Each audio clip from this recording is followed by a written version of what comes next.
I want to throw some exciting new light on the whole condition of ADHD, because right now we're treating folk with ADHD dreadfully, cruelly in fact, and we don't understand the consequences of our actions, but perhaps we're interested in what we can do to put this right. So I'm going to share with you why it is that those with ADHD are completely misunderstood, whether it's children struggling at school, whether it's your child, or whether you're a teacher, or whether you're an employer, or whether you work for someone with ADHD, because that's quite common too. But there's an awful lot of ignorance surrounding this subject and a lot of assumptions and myths that need putting right. So I want to give you some facts that I think will give you a completely new perspective, a new way of looking at them. I want to talk to you about what causes it, what you can do so that the genius comes to the fore and the risks, the downsides, the challenges are minimized. This is an important subject because what isn't talked about much is the link between ADHD and mental illness. The fact that if you've got ADHD, you're 10 times more likely to become addicted to something. That's serious. You're much more likely to develop anxiety or depression. The suicide rates for ADHD is far, far too high, whether those tendencies show during school years or, as often is the case, get worse later on. Many with ADHD actually go through life lonely. Not all, but many do. They don't show it because they've got such wonderful coping strategies and compensatory strategies. But for some, the ability to be intimate is almost impossible. So they never actually get close to that many people, all because they're hard to be understood. Well, I want to explain some things that have come out in science in the last few years that pieces together into what I think is a beautiful jigsaw to understand them better and to find out what can we do to deal with the root cause. But most with ADHD, they can't slow their brains down. They've never found the off switch. And so that is kind of exhausting for them and sometimes for others. And that's why it's really important if you're a parent or if you're a teacher or whoever you are in connection with an ADHD person, you've got to make them feel safe. In other words, you've got to understand them. I've been studying this for over 20 years, and I started because my own daughter struggled with learning and studying dreadfully, and she ended up becoming very depressed and finally attempted to take her life. Well, since then I've worked with about 50,000 people, finding the root cause of what the limitations are and dealing with the root cause, because when you can do that, boy, the results are very often really thrilling. So the facts are right now, ADHD is being dealt with terribly wrong by the authorities and often by the educational establishments. And for many, the consequences are disastrous. Well, let me share some great news for you, whether you're a sufferer or whether you're family or whether you're a teacher or an employer or whatever. So what is ADHD? It's a condition that makes learning, reading, listening, focusing on, studying, hard work, unless you happen to be excited about it. But of course, what starts in the school system is that you expect children to focus on what you want them to focus on. And for someone with ADHD, that isn't going to happen. They don't want to focus on what others want to focus on. They want to focus on only what absolutely excites them. So, for instance, a child I was working with recently, he found it impossible to listen to history, to geography or English, and he seemed to be taking in nothing. But he got incredible knowledge of his pet subjects, how a computer works. No one had showed him. He'd found out. How? Because his attention to the detail of how a computer works is awesome. So has he got attention deficit? Not for what he's interested in, he doesn't. He just got attention deficit for what the teachers want him to be interested in. Warplanes as well. Obsessed with them. And if you give him something new, give him a new phone or anything new, he never looks at the instructions. Wow, they're out of the window as soon as the box is open. And he gets it working. Faster than ever I could. So attention deficit is actually a complete misnomer. Their attention can and does lock on to what excites them most, and they often become brilliant at some subjects, not necessarily the academic subjects, that teachers want them to focus on, but that's why often in later life, their ability to focus on what they get obsessed with makes them the best in the business, and often they become very, very good businessmen. Now, if you're a parent, don't assume that because your child's got ADHD that he or she is going to become a good businessman. That's far too high a risk to take, but it does happen. And for every one that it happens to, there's another 10 or more that end up underachieving. So please don't take that risk. But for many, especially those prior to the current generation, they were not diagnosed. They were just difficult children. And the confusion starts because often you see glimpses of this huge intelligence, but yet every test they do, where you're asking them to share what they can regurgitate about what we wanted them to focus on, the test marks come back pretty terrible. And that's a sad fact, because then they go right through life believing they're not bright. They've underachieved at school, they've got a fixed mindset, and they stop trying. Well, we've got to change all of that. What they do get good at is developing compensatory strategies, coping strategies, so they become very good at finding their own way of doing things. Not the conventional way, an unconventional way in almost every case. But there's lots of other symptoms as well, and in actual fact, all of the symptoms are linked, but we don't realise how or why, because no one has ever talked about what the real root cause is. Well, I want to change all that right now. So what are these other symptoms? Well, we know about attention deficit. Do we know about impulsivity? Because many of them are very impulsive. Many of them have no inhibitory control. They'll just do the next thing that comes into their head. Makes them interesting people, but boy, difficult if not impossible to control. Emotional control is often very poor. Not always, but often very poor. They lose emotional control. Yep, there's a very good neurological reason for that, which I'll try and explain. And often their memory isn't good. They put their keys down, or forget the birthday that was so important, or forget to finish a task off that they'd promised to do, and so on. You know, a friend I know, Jo, she so hated reading out loud in class. She wasn't even diagnosed at the time, but one of her conditions was reading was hard work. And so, because reading out loud, for someone for whom reading is hard work, but reading out loud is the worst thing any teacher could ever give them, because you're actually making them read and express their thoughts. So read and say it. That's two conditions that neurologically are very, very hard work, and they were for her particularly. And she would just make sure she got into trouble, so much trouble that she'd be thrown out of the class before it was her turn to read out loud. Well, this got so serious that eventually she got expelled from the school. They didn't want her to pull down the averages for her class. Well, let's jump forward 15 years on. She's a multimillionaire, having run several businesses, all of them hugely successful. I haven't looked at the rest of the class that she was in when she was at school, but I wouldn't be surprised if she did far better than all of the other pupils in her class that didn't get expelled. So what's all that about? Why was she so misunderstood? Well, to understand it, we need to look at a bit of neurology. What's the cause? Well, the lack of ability to focus on something is often linked to auditory processing, and sometimes you can see these children when they're listening, the cogs are whirring as they're turning what they're listening to into thoughts they comprehend. That's an auditory processing issue. That's a skill, and it's a skill that's developed, or not fully developed, by the cerebellum, which is the skill development center in the brain. For some, it's reading is hard work. And that in almost every case means that their eye tracking, their ability to move their eyes, hasn't fully developed. Another skill. Because when your eyes are jumping around when you're trying to read, reading is impossible, because the letters and words are going in scrambled, and your brain has got to try and unscramble them before you can comprehend what you're reading. So those two common conditions, listening skills, reading skills, those two common conditions are often present in those with ADHD. It's usually one of them, but more often than not it's both. And those are both skills, and they're skills developed by the cerebellum, or not.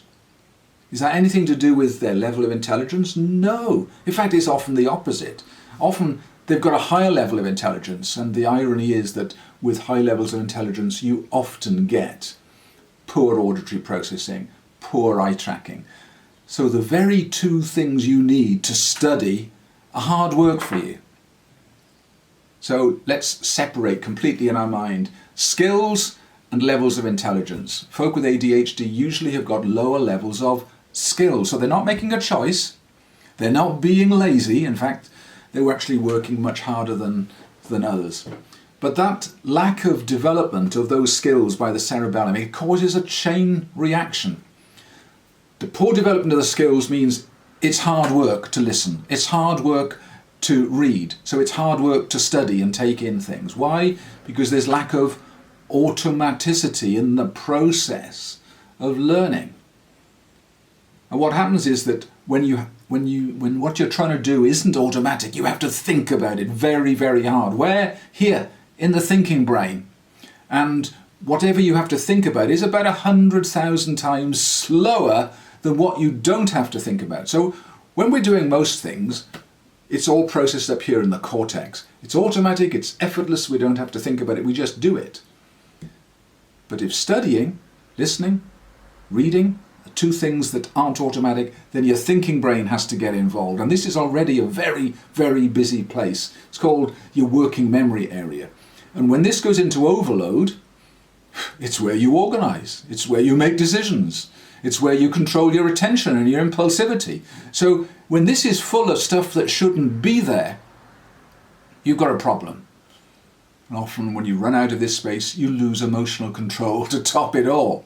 So can you see, when fundamental skills have never been finished off by the cerebellum, you get overload in your working memory and all of these other things go wrong. So if you look at all of these symptoms commonly associated with ADHD, you will find that it's either cerebellum or the consequences of the cerebellum not developing skills well, which means that working memory overload stops other critical functions happening.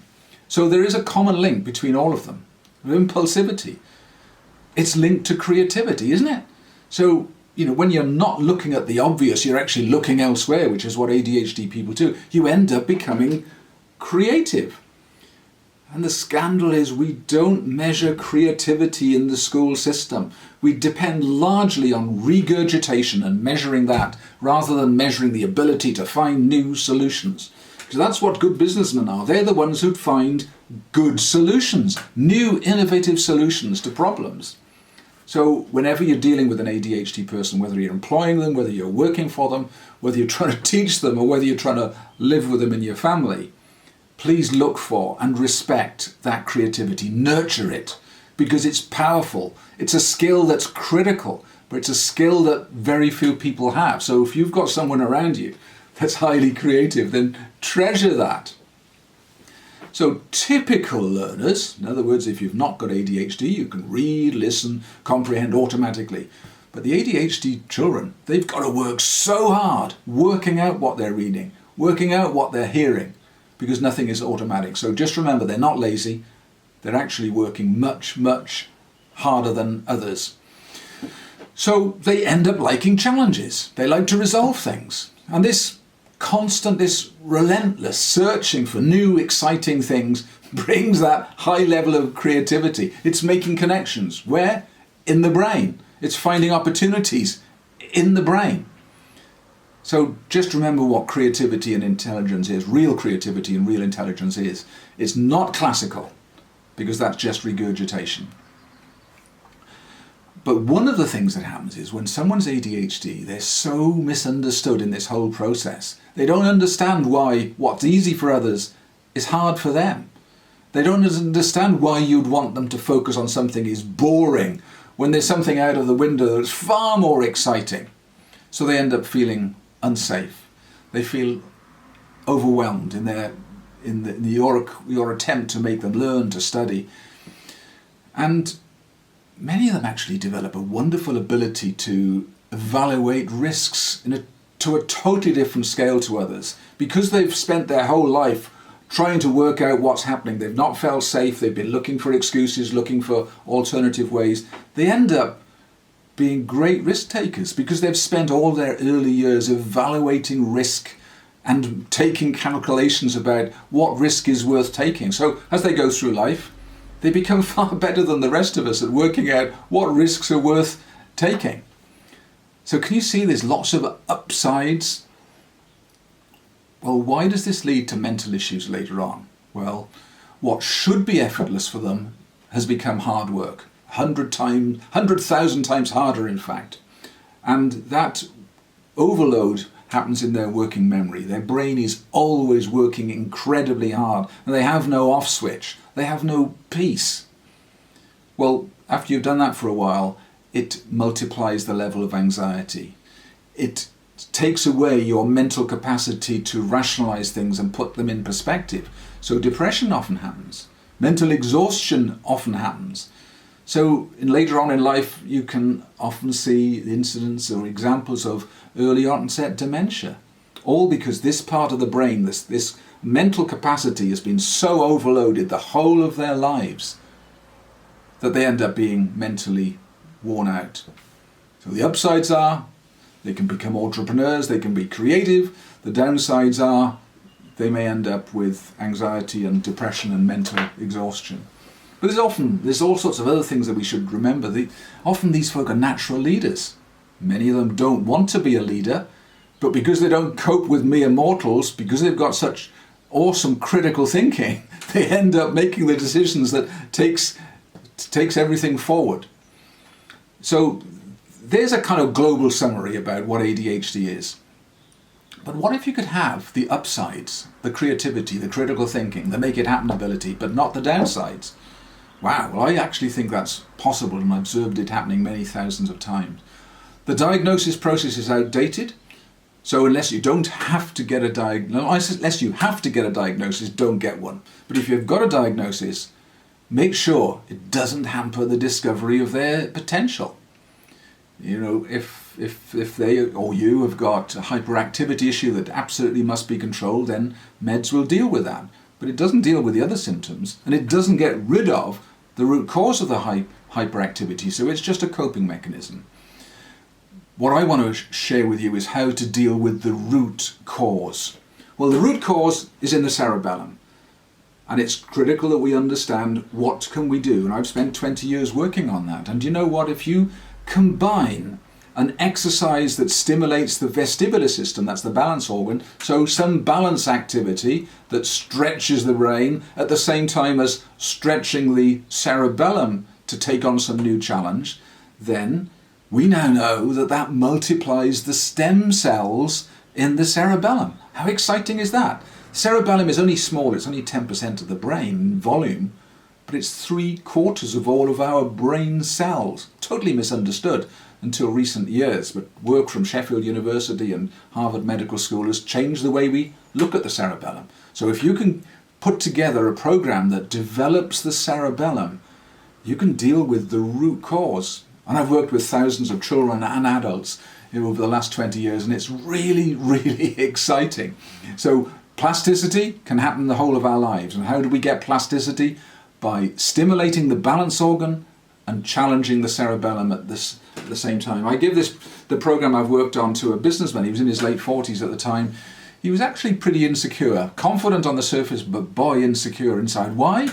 Because for him, reading was nigh on impossible. Writing was totally impossible. He was running a successful small business. He didn't know how or why, but he'd reached a plateau because he couldn't read or write very much. So he was limited by what he could say and what he could explain to someone in person. So you can't run a big business if you've got that kind of limitations. Not very well anyway. So we worked with him, and the change was a bit like taking the brakes off. His whole cognitive limitation was being taken away. And as a result, he ended up running a much bigger business very successfully because very quickly he was able to read and write. Why? Because we removed the limitations of his poor eye tracking. We removed the need for him to have an extra process when he was listening. So getting information in and out suddenly became an awful lot easier. Well, if you're involved in any way with someone with ADHD, I would urge you to read Dr. Ned Hallowell's new book, ADHD 2.0. It's a wonderful book. You can get it on Amazon. Please do get it, because there he stresses all of the incredible upsides, and in fact he even shares a bit more about the process that he and I have worked on together, where we've helped so many people get rid of the limitations of ADHD. So if you've been listening to this, you probably want to know, how can I throw rocks at the people that's going to criticize me for this? Well, you've got to tell anyone that's looking down the nose at someone with ADHD they're making a huge mistake.